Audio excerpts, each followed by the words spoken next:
I told you one of the most underrated cities in the world looks like this? Welcome to Almaty, Kazakhstan, a mountain city packed with epic hikes, deep history, and architecture you won't expect.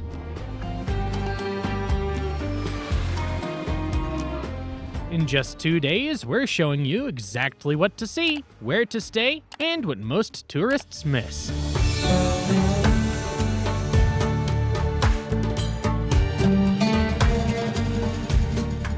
Day 1. Nomadic soul and modern heights. Morning. Panfilov Park and Zenkov Cathedral.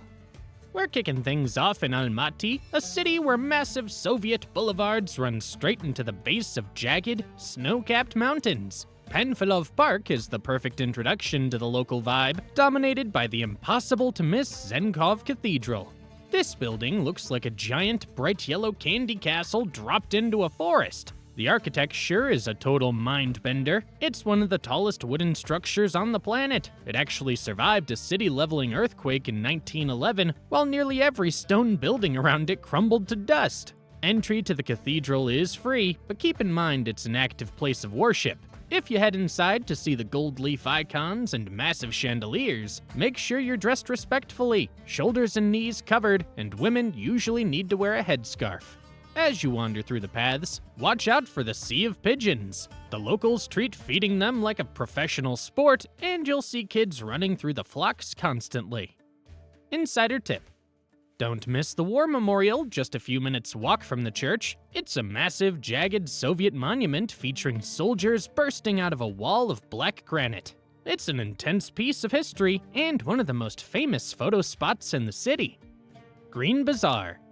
From the park, walk a few blocks north to find the city's pulse at the Green Bazaar. This isn't just a place to pick up groceries, it's a massive, multi-level maze that's been the center of trade in Almaty for over 100 years. As soon as you step inside, the smell of fresh dill and smoked meats hits you like a wall. I suggest starting in the central hall. This is where you'll find the famous pyramid piles of dried fruits and nuts. The vendors are experts at the try before you buy game. They'll shove handfuls of dried apricots or chocolate-covered walnuts at you the moment you look their way. Don't be shy, sampling is a part of the culture here.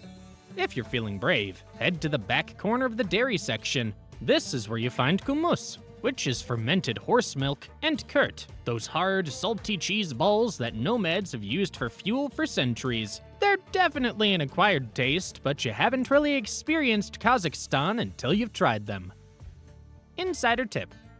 Head to the second floor for the best view of the chaos. From the balcony, you can watch the sheer scale of the bargaining happening below. It's also where you'll find spice vendors. Ask for a custom blend of universal Kazakh spice to take home for about $2. Late morning, Arbat Walking Street. Once you've had your fill of the market, head over to the Arbat. Locals still call it by its old Russian nickname, but on the map, you'll likely find it listed as Zhibek Zholy, which translates to the Silk Way. It's a wide, pedestrian-owned boulevard where old-school Almaty meets the new trendy crowd. You'll hear a mix of everything from traditional Kazakh string instruments to kids covering Western pop hits. The streets function as an open-air gallery. Local artists line the center of the path, selling paintings of the surrounding mountains and handmade felt crafts. It's a great spot to wander through without a plan, watch the street performers, and grab a coffee at one of the dozen glass-fronted cafés. Insider tip. If you want a break from the sun, pop into Tsum. This is a massive Soviet-era department store right on the corner. It's actually the best place to find unique, high-quality souvenirs that aren't the typical tourist junk. Afternoon, Republic Square. A short hop from the creative energy of the Arbat brings you to the grandest scale of the city at Republic Square. This used to be the administrative center of the country, and you could feel it in the architecture. It's massive, open, and framed by heavy, monumental buildings that scream Soviet history. The first thing you'll notice is the Independence Monument. It's a towering white column topped with a golden man standing on a winged leopard. Take a second to walk around the base. There are bronze relief panels that tell the entire story of Kazakhstan, from ancient nomadic warriors to the modern space age. It's like a history book carved into metal.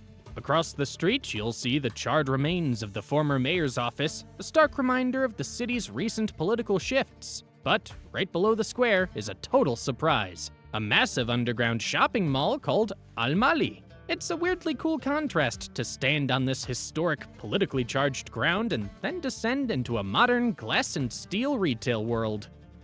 Insider tip: walk to the southern edge of the square for the best view of the city. On a clear day, the jagged, snow-capped mountains look like they're sitting right on top of the government buildings. It's the perfect place to realize just how close Almaty is to the wild peaks. Late afternoon, Central State Museum.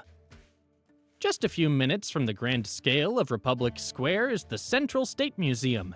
You can't miss it. It's a massive, sky blue building with giant domes that look like a modern palace. This is one of the largest museums in Central Asia, and the place to go if you want to understand the nomadic soul of this country. The collection is spread across several levels, starting in the ancient past with archaeological finds and moving through to the modern era. The highlight is the replica of the Golden Man, a Saka warrior buried in a suit made of thousands of gold pieces. He is essentially the ultimate symbol of Kazakh pride. Pricing here has recently updated for international travelers, so expect to pay around $10 for access to all the halls. While the static signs are mostly in Kazakh or Russian, you aren't left in the dark. You can hire an English-speaking guide at the entrance for about $20. Having a pro explain the significance of the yurts and the ancient gold makes the experience 10 times better than just wandering through the rooms solo. Insider tip: make sure to check out the hall dedicated to ethnographic history. It features some of the most beautiful hand-woven carpets and traditional nomadic clothing you'll see in the country. Early evening, Tobe Hill. To cap off the day, make your way to the Dostik Avenue station to catch the cable car up to Tobe. This peak sits at 1,100 meters, offering panoramic views that show exactly how the city is cradled by the mountains. The 6-minute gondola ride glides right over some of the city's oldest districts and hidden fruit orchards. Once you reach the top, the atmosphere is a mix of a viewing deck and a quirky amusement park. You can stroll past a mini zoo, visit the world's only monument to the Beatles in Central Asia, or ride the Ferris wheel for an even higher vantage point. As the sun begins to dip behind the Tranzili Alatau Mountains, the entire city below starts to glow, eventually turning into a massive sea of lights. The cable car is the easiest way up and currently costs about $18 for a round-trip ticket. If you're looking for a quick thrill, a mountain sled that winds down the slope, called the Fast Coaster, is a local favorite and costs roughly $11 per ride. It's an ideal way to burn off any remaining energy before heading back down. Insider tip: while there are several restaurants at the summit, they're often overpriced tourist traps. I recommend grabbing a drink at the viewing platform to toast the sunset, then heading back into the city center for a more authentic dinner. Dinner: Restaurant Horoshi God. After heading back down from the mountains, wrap up your first day at Horoshi God. The name translates to good year, and the restaurant is a stylish hideaway for Almaty's local foodies located in the historic center. The menu is a sophisticated blend of European classics and Pan-Asian flavors. Since they have the 2021 Best Sommelier of Kazakhstan on staff, the wine list is exceptional, featuring over 200 labels and rare vintages you won't find anywhere else in the city. Go for the Kamchatka crab, or scallops if you want something refined, or a ribeye steak if you're after a solid, high-end cut of meat.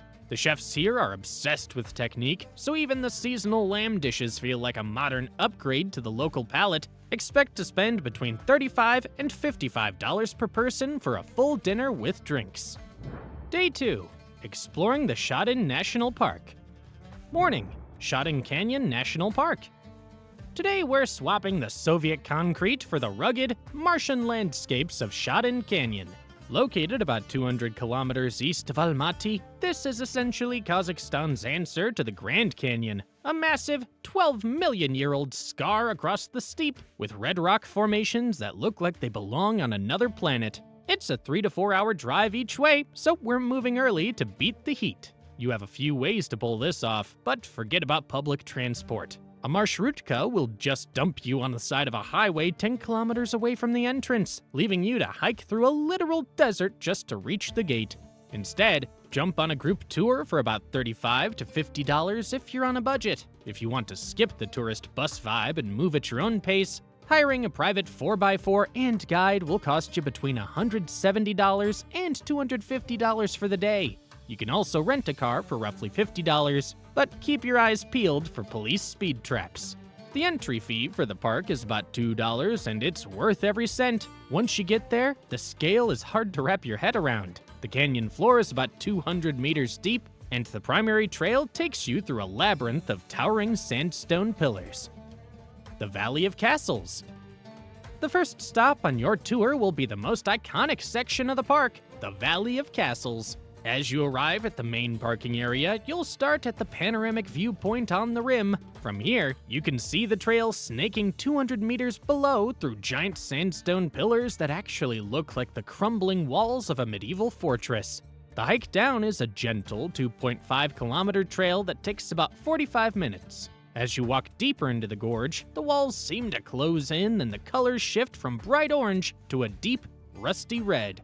You'll pass rock formations with local nicknames like the crocodile and the gorilla. If you look at the jagged edges long enough, you'll start seeing all kinds of shapes in the erosion. The trail ends at the Charyn River Valley, where the scenery completely flips. The dry, dusty canyon floor suddenly meets a lush green oasis of ancient Sogdian ash trees. It's significantly cooler down by the water, making it the perfect spot to take a breather and just listen to the rushing river before the hike back up. Afternoon, Charyn River Valley. The trail through the castles eventually ends at the Charyn River Valley, and the change in scenery is a total shock to the system. You go from dry, dusty red rocks to the lush green oasis in about 10 steps. This area is famous for its ancient Sogdian ash trees. Some of these trees have been here for millions of years, surviving since before the Ice Age. It is significantly cooler down here by the water, which makes it the perfect spot to take a breather. There are a few rustic benches and shaded spots where you can just sit, listen to the rushing turquoise water, and recover from the desert heat. Most people use it as their halfway point to eat a snack and rehydrate before heading back. Don't feel like you have to hike all the way back up that 2.5-kilometer trail in the sun. Right here by the river is where the eco-taxi picks people up. For about $1, they'll drive you through the canyon floor and drop you right back at the main parking lot. It saves you 45 minutes of walking uphill and gives you more energy for the next stops. Moon Canyon. After you've finished up at the river and made your way back up to the top, you'll drive about 20 minutes to reach the Moon Canyon. While the other spots are famous for their deep reds and blacks, this place is a total trip. The entire landscape turns a pale, chalky yellow and white. It's officially called Uzunbulak Canyon, but once you see the soft, rounded clay formations, you'll get why everyone calls it the Moon. It honestly feels like you've stepped onto a sci-fi movie set. Unlike the rugged vertical drops you'll see later, the formations here are much softer and easier to climb. The wind and rain have carved the clay into shapes that look like giant melting candles or traditional nomadic yurts. It's a much more tactile experience. You can actually wander through the narrow, winding gullies and get right up close to the lunar walls. The best way to see it is to hike up to one of the higher ridges. From the top, you get a full 360-degree view of the yellow gorge cutting through the green steep, with the snow-capped mountains sitting far off in the background. Insider tip. The clay here gets extremely messy. If it's rained recently, stay on the main paths to avoid ruining your shoes in the sticky mud. On dry days, it's the ultimate spot for alien planet photos. Black Canyon. To wrap up your tour in the canyons, hop back in the car for a quick 15-minute drive to the Black Canyon. While the previous stops were all about red sandstone and yellow clay, the landscape here turns dark and much more dramatic. This part of the gorge is made up of ancient volcanic rock that plunges nearly 300 meters straight down. It feels raw and a little more intimidating, which is exactly why it's so cool. This isn't really a place for a long hike. Instead, it's a quick roadside stop where you can stand on a wind-swept rim and look directly down at the Charyn River again. From up there, the water looks like a narrow turquoise ribbon cutting through the jagged black walls. The contrast between the dark rock and the bright green trees lining the riverbank is easily one of the best photo opportunities of the day. Since it's right off the main road, it's the perfect final boss view to hit before you start your drive back to the city. Evening, dinner at Restaurant Dada Johnny. As you make the long drive back into the city, you're heading straight for Dada Johnny. This is a massive local favorite famous for its warm, rustic atmosphere and soulful Georgian cuisine. It's the ultimate comfort food spot to recover and refuel after a full day of hiking in the desert. The menu's all about bold, shared plates. You absolutely have to try the khachapuri, which is a warm, cheese-filled bread, and the hinkali, those famous spiced meat dumplings. If you want something from the grill, the mitzvadi shashlik is incredibly tender. You can pair their whole meal with a glass of Georgian wine or their signature house-made tarragon lemonade. Plan to spend between $20 and $35 per person for a full feast. Insider tip: this place is always buzzing, so make sure to book a table in advance. It's a loud, lively environment and the perfect way to celebrate the end of your canyon adventure. Useful info for spending 2 days in Almaty. Best time to visit. The best window to explore Almaty is from May through June and again in September and October. During these months, the weather's pleasant, typically ranging from 20 to 25 degrees Celsius, 68 to 77 degrees Fahrenheit. Perfect for hiking in the mountains or strolling through the city without the intense summer heat. July and August can get quite hot in the city, often reaching 30 degrees Celsius, 86 degrees Fahrenheit or higher, though the mountain peaks remain noticeably cooler. Winter is ideal for skiers, with temperatures hovering around -5 to 5 degrees Celsius, 23 to 41 degrees Fahrenheit, transforming the region into a true snowy wonderland. City airport tips. Your arrival point will be Almaty International Airport, located approximately 15 kilometers or 9 miles from the city center. For the most convenient entry, use the Yandex Go app to book a private car. This usually takes about 30 minutes and costs roughly $10. If you prefer a traditional taxi at the terminal, always agree on the price before getting in to avoid any surprises. Public buses are the economical option at less than $1, but they can be crowded and slow during rush hour. For a stress-free experience, many high-end hotels also offer direct shuttle transfers for a small premium. Where to stay in Almaty? When choosing your home base in Almaty, aim for the Golden Quarter or for the upper parts of the city to be near the best atmosphere. The Medeo district is a fantastic choice if you want to stay closer to the mountains and enjoy fresher air and luxury villas. For a more urban energy, focus on the area around Panfilov Street and Abe Avenue. This puts you right in the heart of the historic center, surrounded by leafy parks, trendy coffee shops, and the best nightlife. If you're watching your spending, a bed in a high-quality hostel costs around $15 nightly. For independent rooms, mid-range hotels typically start at $70, while luxury stays and international brands can climb toward $250 per night. How to get around Almaty? Almaty's public transportation system is efficient and affordable, consisting of a modern metro line, an extensive bus network, and environmentally friendly electric trolley buses. For payment, you should use the One card system or your contactless bank card. A single trip costs about 25 cents when you tap your card or phone at the terminal. While the metro is the fastest way to avoid traffic during rush hour, it only has one line, so you'll likely rely on the bus system to reach the further corners of the city. For total flexibility, download the Yandex Go app. It's the local version of Uber and offers incredibly cheap private rides that usually cost between $3 and $7 across the city center. Where to eat in Almaty? Almaty offers an impressive culinary mix that reflects its position as a cultural crossroads. For a traditional experience, you can head to Abe Restaurant, located at the top of Tobe Hill. This spot is famous for its panoramic views and serves elevated versions of Kazakh classics like besh barmak and horse meat delicacies. However, keep in mind that you are paying a premium for the location and the view. It's definitely considered overpriced compared to other local spots, with a full dinner typically running between $40 and $60 per person. For a buzzing modern alternative, check out the Panfilov Street area and find Cafeteria. This stylish casual spot is perfect for people watching and serves as a great mix of local and European dishes. It has a lively, youthful atmosphere with meals usually running between $15 and $25. Finally, for a place dedicated entirely to plant-based food, look for Greenhouse. Located in the city center, it's a leader in Almaty's growing vegan scene, offering creative bowls, fresh smoothies, and healthy desserts in a bright, modern space. Expect to spend around $10 to $20 per person here. That's it for our Almaty guide. You've seen the heights of Transilli Alatau and the depths of the Charyn River, and now you're a pro at navigating this mountain city. If you found this 2-day breakdown useful, hit the like button and subscribe for future travel inspiration. Ready to see what else Central Asia has to offer? Head over to our Uzbekistan guide to discover the turquoise tiles and incredible history of the legendary Silk Road.